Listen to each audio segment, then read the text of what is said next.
Oi gente, bom dia, terça-feira, 21 de janeiro, estamos chegando aqui pela página do S2 Notícias no Facebook com o Jornal das 11, o seu informativo com notícias de Barra Bonita e Garaçu do Tietê.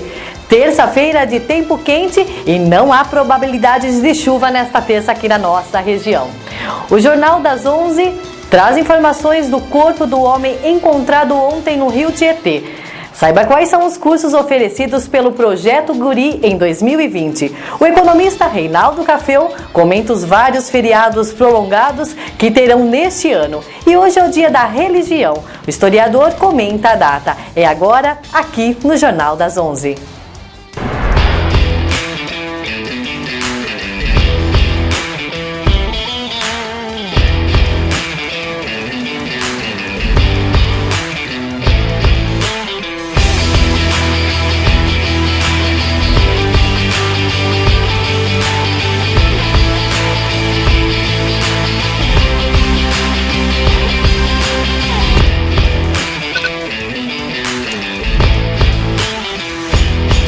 Vamos então com as notícias de hoje. O Corpo de Bombeiros de Jaú encontrou no início da tarde de ontem, por volta das 2 horas, o corpo de Luiz Carlos Carmo do Nascimento Santos, de 32 anos, de São Paulo, que estava aqui na cidade a trabalho. De acordo com informações da Polícia Militar, no domingo, Luiz Carlos foi com os amigos se banhar no Rio Tietê por volta das 3 horas da tarde. Uma testemunha do afogamento disse que o homem quis fazer a travessia a nado e cerca de 30 metros da margem se afogou. O fato aconteceu próximo ao Porto de Areia João Reis. O corpo foi encontrado 50 metros à frente do local do acidente. Sempre triste dar esse tipo de notícia, né? E fica aí mais uma vez o nosso apelo para que as pessoas, mesmo que saibam nadar, evite se aventurar nas águas do Rio Tietê. Vamos falar agora do Projeto Guri. Pois é, são inúmeras opções de aulas que o local oferece. A Camila Ramos foi lá para trazer mais informações. Acompanhe aí. Bom dia, Cris. Bom dia a todos que nos acompanham aqui pela página do S2 Notícias, o Jornal das 11. O ano já começou aqui no Projeto Guri. Para falar sobre isso, eu estou aqui ao lado da Dani. Ela vai explicar para a gente de como vai funcionar esse ano, questão de matrícula. Dani, quem quiser participar do projeto, vem até aqui em qual período? Pode vir em qualquer período, tá? Eu trabalho tanto no período da manhã, na segunda, quarta e sexta, e de terça e quinta a gente está aqui no período da tarde, que é quando acontecem as aulas, tá? Então, os alunos que participam do Projeto Guri são aqueles que estudam no período da manhã, porque o curso só acontece à tarde. E qual o prazo para a pessoa vir até aqui e realizar a matrícula do filho? As inscrições vão de 27 de janeiro a 28 de fevereiro, então tem um mês aí para fazer as inscrições, mas o legal é não demorar muito porque as vagas são limitadas, tá? Mas é até 28 de fevereiro. E quais aulas são oferecidas aqui no Projeto Guri? Aqui no Polo de Barra nós temos aulas de sopros, tá? Trompete, trombone, eufônio, tuba, clarinete, saxofone, flauta transversal, bateria, percussão, canto coral. E esse ano nós vamos começar com a iniciação musical, que é um curso que já existe no Projeto Guri, que é um curso para crianças de 6 a 8 anos, porém até então a gente não tinha aqui. Então esse ano tem esse curso novo, iniciação musical para crianças de 6 a 8 anos. É importante que a gente deixe claro a partir de que idade que a criança pode participar do projeto e qual é a idade limite, né? Você pode esclarecer isso pra gente? Sim. Então, a partir de 6 anos, tá? A criança entra na iniciação musical de 6 até 8. Aí, quando ela completa 9, ela pode participar de outros cursos, que é o coral, sopros, bateria. E a idade limite, 18 anos. Até mesmo por causa da limitação da criança, né? Começa aos 6 anos, acho que uma idade menor, a criança não tem esse desenvolvimento tão grande para poder estar participando de aulas de música, né, Dani? Não, até tem, tá? Não tem idade. A criança pode começar com qualquer idade. Né? É que o Projeto Guri atende a partir dos 6 anos, por ser aula em conjunto, né? não é uma aula individual. Sim. Então, é a partir dos 6. Mas a informação criança, qualquer idade, pode e deve fazer aula de música. Tá certo, Dani, muito obrigada pelas suas informações. Gente, então tá aí, quiser participar do Projeto Guri, a mãe vem até aqui ao Polo, que fica na rua? Na rua 14 de dezembro, número 880. Eu queria só já informar os documentos que precisa. Isso. Né? É uma declaração escolar, que a escola fornece sem burocracia nenhuma, na hora lá, é só pedir. O xerox do documento do responsável e do documento da criança, RG ou certidão de nascimento. Agora tá esclarecido, né, Dani? Gente, tá aí então, quiser participar, vem até aqui ao Polo, insira o seu filho na música, que é muito importante, né, para o desenvolvimento da criança. Eu volto com você, Cris. Obrigada, Dani e a Camila, pelas informações. E agora a gente vai saber como fica o tempo e a temperatura nesta terça-feira. Oferecimento Rede Masa. Junte pontos e ganhe prêmios. Terça-feira de muito sol, com bastante nuvens agora na nossa região. E para a cidade de Macatuba, a máxima fica nos 32 graus e a mínima é de 20 graus. Bem quente em Macatuba, em toda a nossa região nesta terça-feira. Hoje, dia 21 de janeiro, é dia da religião. E o Jornal das 11 conversou com o professor de História, o José Afonso, para explicar para a gente como começou essa questão de religião na humanidade. Vale a pena assistir. Bom dia a todos que nos acompanham aqui pela página do S2 Notícias, o Jornal das 11. Hoje, dia 21 de janeiro, Dia Internacional da Religião. Religião que é uma data que promove respeito, tolerância e o diálogo entre as diversas religiões do mundo. Para falar sobre isso, eu estou aqui ao lado do José e ele vai explicar ele que é historiador e vai explicar um pouquinho para a gente sobre esse lado, para além da religião, uma parte histórica. José, religião se discute? Então, lá vem. Religião, eu acredito que não se discuta, né? A gente não tem que colocar em pautas, discutir, ou uma discussão, principalmente hoje, como a gente vê no Brasil, competitiva, né? Querendo provar pontos, uns superiores aos outros. Então, nesse ponto de vista, eu acredito que religião não deve ser discutida, né? A gente tem um momento bom hoje do Brasil, a internet, veiculado, todo mundo fala, posta, pontua o que acha. Eu acredito que seja um ponto positivo com relação a isso, né? A gente consegue ver o que todo mundo pensa hoje, o que todo mundo acha, o que as pessoas entendem sobre a sua religião, sobre a religião dos outros, mas acaba sendo muito nocivo quando as pessoas discutem a religião. Construir diálogos e com respeito. Exatamente, o diálogo é bom para isso, né? Acho que eu acredito que a questão da intolerância, que é onde o sapato aperta, né? A gente querer os discursos que nós vemos em muitos lugares colocando a religião sempre a sua acima das demais ou inferiorizando outras, até perseguindo determinadas religiões pela sua crença, pelo seu ponto de vista, tudo isso é negativo, né? O diálogo ele tem que funcionar para que a gente se entenda, para que a gente chegue a um ponto comum e não para que fique lados determinados discutindo, pontuando, se atacando, que é o que infelizmente a gente vê muito hoje. O que a religião prega de um modo geral, não só no catolicismo, mas também na Umbanda, enfim? A religião funciona, nas determinadas matrizes religiosas que nós temos, como uma função de religar o ser humano a algo divino, às suas crenças, ao que acredita de divino, mas principalmente a religião tem como função produzir um ser humano melhor, mais tolerante, mais respeitoso e principalmente, em todas elas nós podemos dizer a valorização do amor, do respeito. Não tem como a gente falar de religião se nós retiramos o respeito de pauta, não se torna uma religião qualquer que seja, se torna uma religião manca, quando a gente acredita naquilo, defende, se sente em casa em determinado templo ou lugar, mas não tem o respeito. E você, como historiador, tem contato com os dois lados da história, com a religião e também com pessoas que não acreditam em um Deus superior, com o ateísmo. O que você faz de paralelo dessas duas vertentes?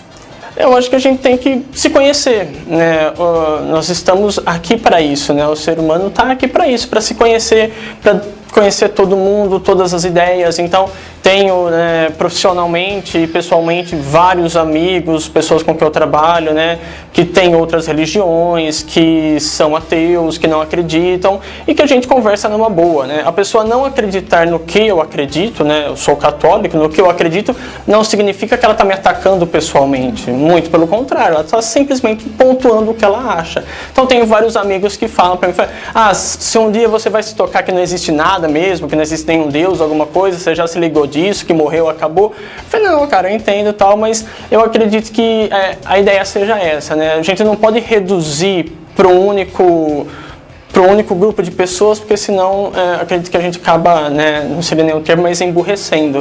Nós não escutamos os outros lados, as outras ideias. De certa forma, a gente nesse ponto também toca no respeito mais uma vez, né? Sim, de fato. E a população brasileira, ela é majoritariamente da religião do cristianismo, né? E a primeira religião do mundo. O que você acha sobre isso?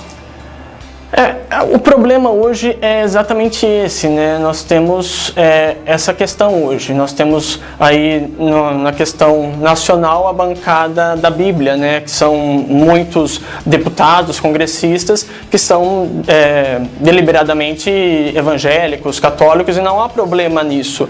A partir do momento que a gente entende que existe essa diferença, né? Era sobre isso que eu ia falar, sobre separação, né? Você pode pontuar, eu tenho essa religião, eu sou católico, eu sou evangélico, eu sou da Umbanda, eu sou do Candomblé, tanto faz. A questão é a gente saber diferenciar, pontuar, tá? Então, eu vivo num país católico, ok, mas existem, majoritariamente católico, né, cristão, mas existem outras religiões, existem outros pontos, existem religiões que são minorias no nosso país, né, e que elas devem ser respeitadas, elas devem ser, até de certa forma, protegidas, né, porque a religião, do ponto de vista histórico, antropológico, ela é um patrimônio, né? Não existe uma única religião. Ela é um patrimônio, ela é uma expressão da cultura humana. Então, todas elas devem ser respeitadas, todas elas devem ser valorizadas. E, nesse caso, quando a gente vê, né, algumas religiões que são minorias,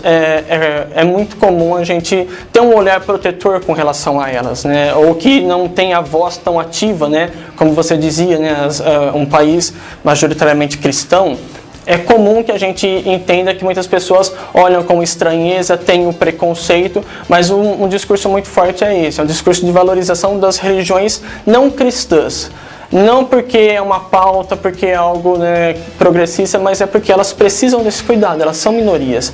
E a religião, ela de todas as formas que ela aparece, é um objeto de estudo, é um objeto da cultura humana, da produção humana. Então todas devem ser valorizadas, cuidadas, e não esse caldeirão que a gente vê das religiões não se misturando, mas uma querendo aí sobressair a outra, as várias discussões que a gente tem nesses discursos. E só pra gente finalizar, um ponto que você acabou de tocar, mas para falar de uma forma mais ampla, em 1988 a Constituição brasileira separa a religião do Estado, portanto o Estado é laico. O que você acha dessa bancada evangélica, católica, que às vezes influencia bastante em algumas leis brasileiras, sabendo que o Estado é laico? As coisas se misturam muito, né? O Brasil, democraticamente, é um país muito recente, nós estamos falando de 88, né? Historicamente não está tão distante de nós, né? Então nós temos muitos resquícios, muitas ideias que foram impostas no nosso país durante muito tempo. Então a questão é exatamente essa, né? Nós vivemos em um país laico, pelo menos na Constituição, né? A gente percebe que em muitos momentos é complicado essas questões, é complicado tudo isso porque aceita-se, por exemplo, né, somente um exemplo, um crucifixo em uma escola ou em qualquer ambiente público, mas qualquer outro signo, qualquer outra expressão de religiosidade não seria recebido com uma tranquilidade nesses ambientes, ele seria recebido com estranheza, né? Então a verdade é o que eu acredito, né, os ideais que a gente luta, que a gente defende são exatamente esses, os democráticos. Então todas as religiões devem ser, como eu já disse, né, a gente já conversou, respeitadas, valorizadas, mas não uma em detrimento da outra, né? Não é uma maioria que vai suprir ou superar essa minoria, né? Nós temos que entender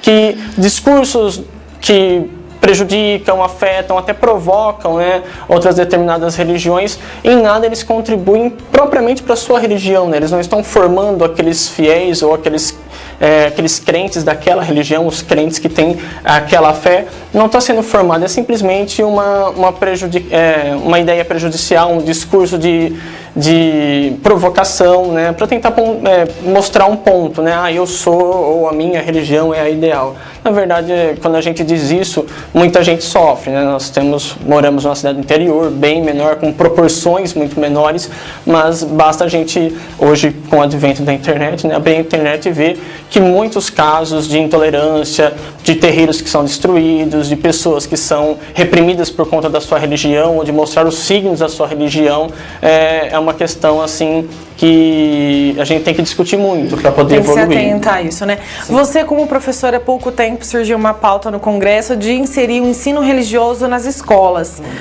A gente sabe que a maioria do Congresso é católico e evangélico. Muitas vezes o ensino religioso seria determinante somente a essas duas religiões. Outras religiões poderiam ser excluídas. Sim. O que você acha também sobre isso? É exatamente o que nós conversávamos, né? A religião, ela é uma expressão da cultura humana, então ela tem que ser estudada. O ensino religioso, durante algum tempo, foi parte do currículo do Estado de São Paulo, alguns anos atrás, né?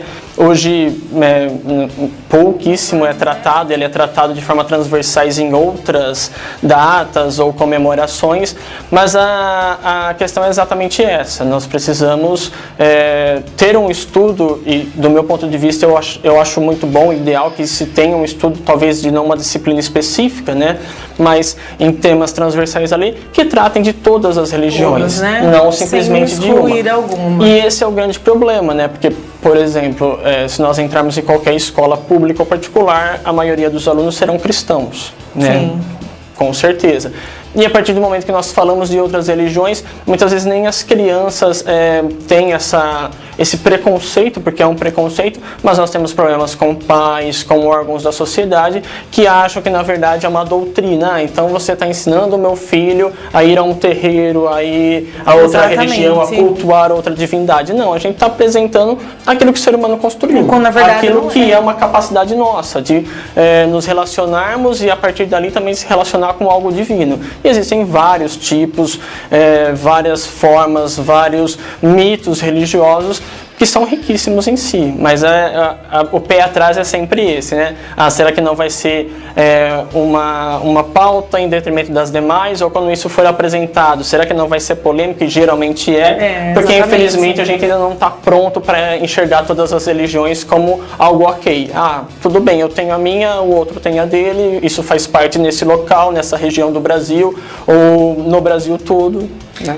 Tá certo. Muito obrigada, José Afonso, pela sua participação. E é isso, diálogo entre as partes. Exatamente. Eu tenho uma religião, você tem outra, quem está em casa tem outra. E a gente precisa, na verdade, se respeitar, né? Exato, é o que não pode faltar, o respeito. Tá certo. Muito obrigada. Eu volto com você. Obrigada ao professor José Afonso pela aula aí de História e o nosso respeito a todas as religiões que tem como fundamento o bem ao próximo. E 2020 será marcado por inúmeros feriados prolongados. E segundo o economista Reinaldo Cafeu de Bauru, isso irá afetar diretamente as lojas do comércio e serviço. Ele explica nesta gravação. Reinaldo Cafeu, soluções em gestão. Muita gente se questionando em relação ao número de feriados esse ano. E realmente, se nós considerarmos os feriados em nível local, nível estadual e nacional, nós teremos aí datas e muitas datas importantes. Ou seja, a quantidade de dias úteis vai ser menor.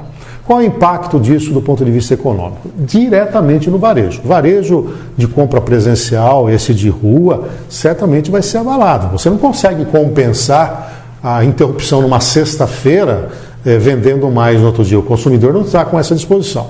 Nos shoppings, como já tem horário especial, talvez não sinta tanto. E a grande sacada para o varejo é o e-commerce. Aí a loja não fecha nunca. As indústrias de grande porte, elas acabam equacionando isso na produtividade. Eu quero dizer o seguinte, de grande porte tem planejamento, o que eles fazem? Eu preciso produzir tantas toneladas de material. E eles trabalham com a quantidade de dias úteis. Mas especificamente, o setor terciário da economia, e neles serviços e comércio, podem ser sim prejudicados. Infelizmente, no Brasil, nós temos uma quantidade muito grande de feriados, uma emenda que chama a atenção e a perda na certa. A estimativa de alguns bilhões de reais se a gente computar em nível nacional. Então, fique atento. Programe-se para tirar vantagem dessas datas. Evidentemente que a área de turismo vai acabar se beneficiando, mas ela não compensa as outras perdas. No caso do empresário, ele tem que ter um planejamento na mão, metas de venda e trabalhar com a sua equipe para que ela cumpra essas metas de vendas quando tem número de dias úteis menor. Infelizmente, aqui no Brasil, além de uma quantidade grande de feriados, a população não comemora, ou seja, às vezes são feriados que sequer têm um significado para essas pessoas, o que é ruim. Quando isso vai mudar? Quando mudar a legislação. Por hora, cabe a quem empreende fazer uma adaptação. Como eu disse, a indústria de alguma maneira de grande porte se ajusta, de pequeno porte tem mais dificuldade, mas você que atua no varejo, principalmente de rua, vai ter que trabalhar com a meta de venda, usando naqueles períodos de menor dias úteis a sua capacidade de vender mais. Motive a sua equipe, trabalhe com ela para que você possa tirar vantagem. Essa é a dura e triste realidade aqui no Brasil.